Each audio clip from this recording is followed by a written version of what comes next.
Thank you, Tim. And I do want to start by thanking my co-author, who is not here, Nahal Hakim, who did most of the GIS work on this. What got me, and I'm going to be the Debbie Downer, I think, of the afternoon. We sort of take for assumption that things are bad for bicyclists and pedestrians in the state. And about 10 years ago, I was doing a lot of DOT safety research where I was looking routinely and trying to provide tools for local planners to do GIS analysis.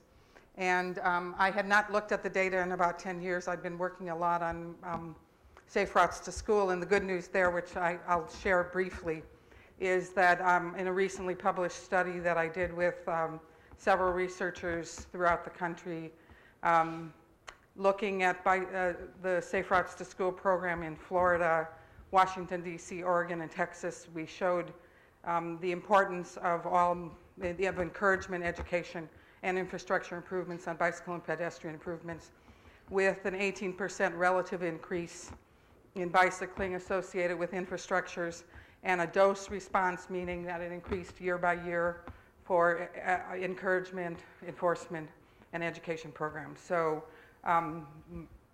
look to that as I'd be happy to share information on that. I'd be happy to answer questions on that a little bit later. But here I'm going to be looking at the data that we have on bicycle and pedestrian crashes, and really make an argument that while I think it's great that the DOT is using the data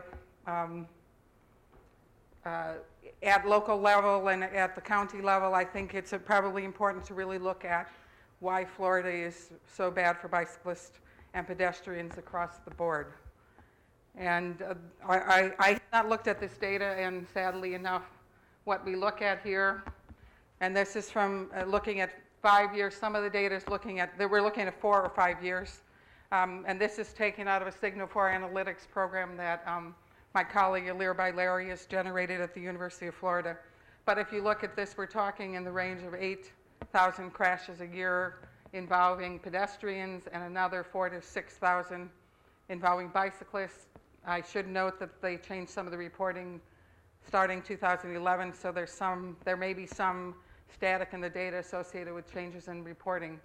But we're talking again in the range of 7,000 injuries among pedestrians, and between 380 and 500 pedestrians. And I'll show you some bad parts of that as how they rate across the board as the number of fatalities generally. Bicyclists have a similar issue we're looking at 4 to 6 grand injuries in the range of 4,000 to 6,000, and fatalities a slightly smaller number, but also evidence of less exposure possibly. The importance of exposure data on this cannot be overemphasized, and I think that really is something that we need to get a handle on in one way or another. When we look at this national perspective, and I looked at the first 4 years, we don't yet have the data for 2013. We were worst in the nation in pedestrian fatalities in 2009, 10, and 11. We were second in 2012.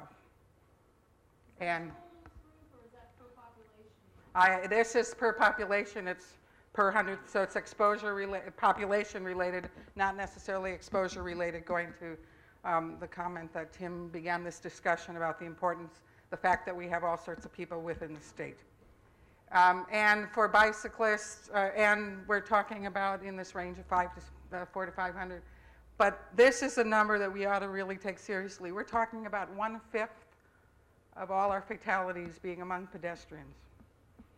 Now, if we began to think about funding, if we want to talk about it, shouldn't our funding for transportation be somewhat proportional to the risk of people on the roadway? Think about it for a moment.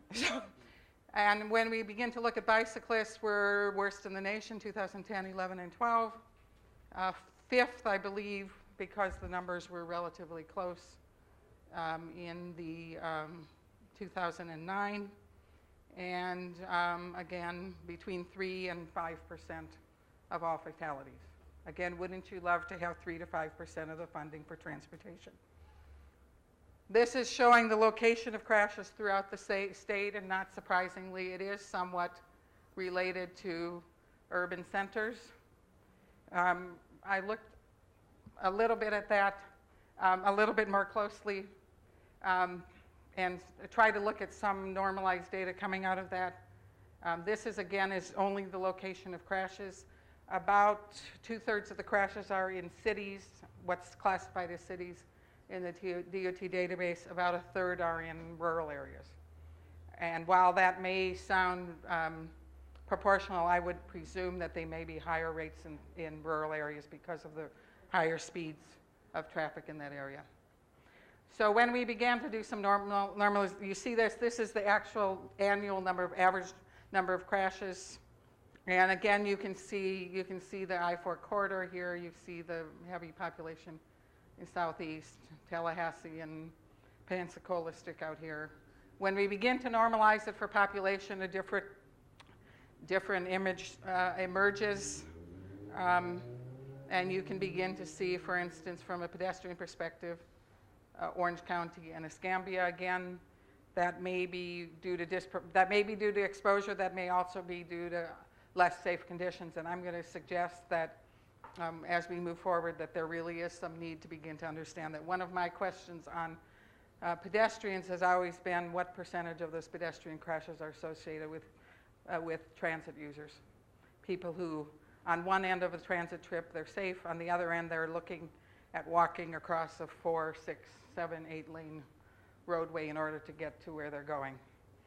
And that actually relates to the work I did 10 years ago. The two patterns I tended to see of pedestrian and bicycle crashes was you could tell where the commute arterials were, especially on pedestrians. You could tell where the commute arterials were, and you could also tell the location of neighborhoods that had lower income populations that did not have automobiles. So that's one reason. And I think the tricky part is that some of these are interactive. And then when we normalize it a little bit more for density, this is population density. You'll notice that Miami-Dade County sort of pokes out there. So I think you could sit here and study these for hours and hours. I'm concluding. I don't know, we don't have that time. And for bicyclists, you see a slightly different pattern. This is just showing the annual number of bicycle crashes.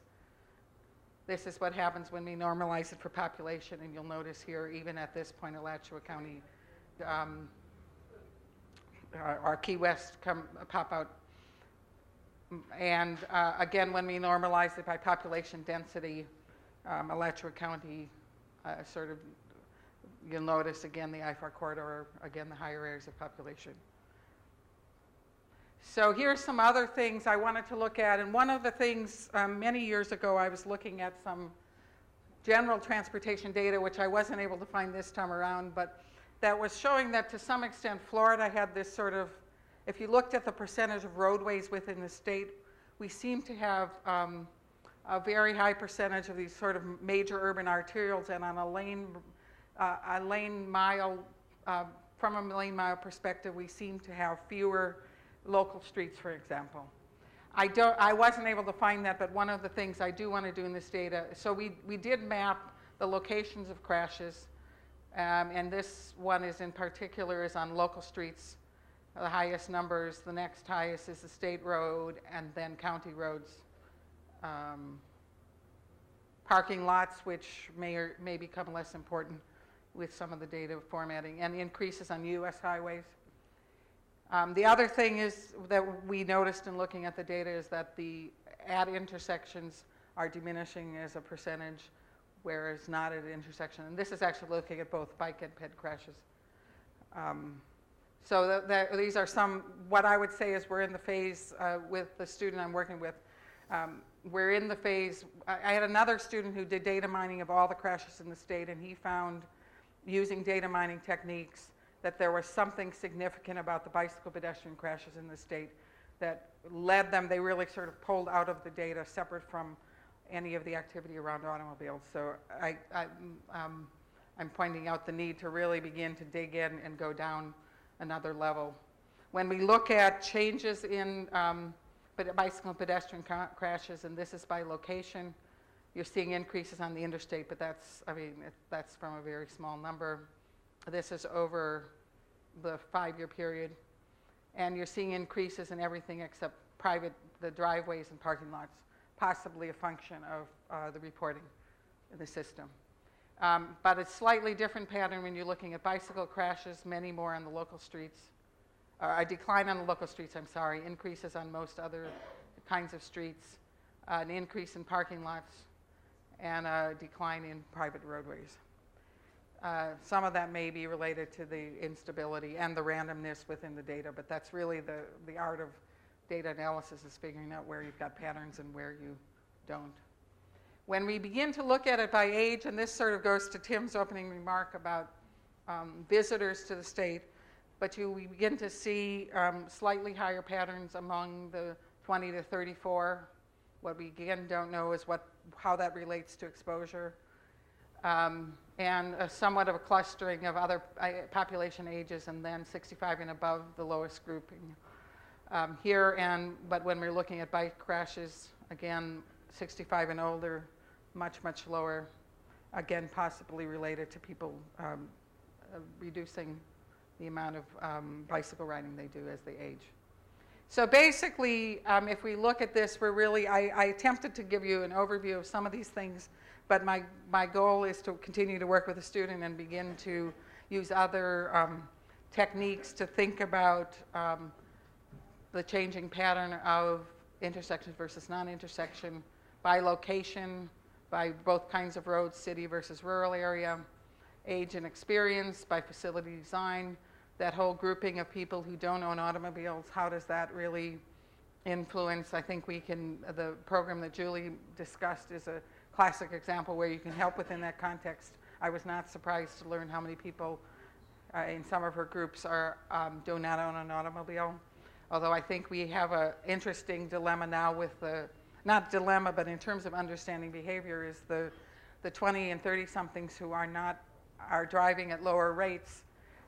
In some respects, if you go back to Chris's groupings of bicyclists, and possibly even in pedestrians, but I would say probably more likely in bicycling, is they really have very different characteristics than people. People who choose not to own an automobile are very different than people who don't own an automobile because they don't have enough income to support it. And we really don't know some of the other factors. So generally speaking, my recommendation is really more focused research on this topic. One that really begins to control for some of these factors, begins to control for location, begins to really look at relative importance of various factors, and Nahal is very, very interested in moving forward and putting that together. So I thank you for your attention.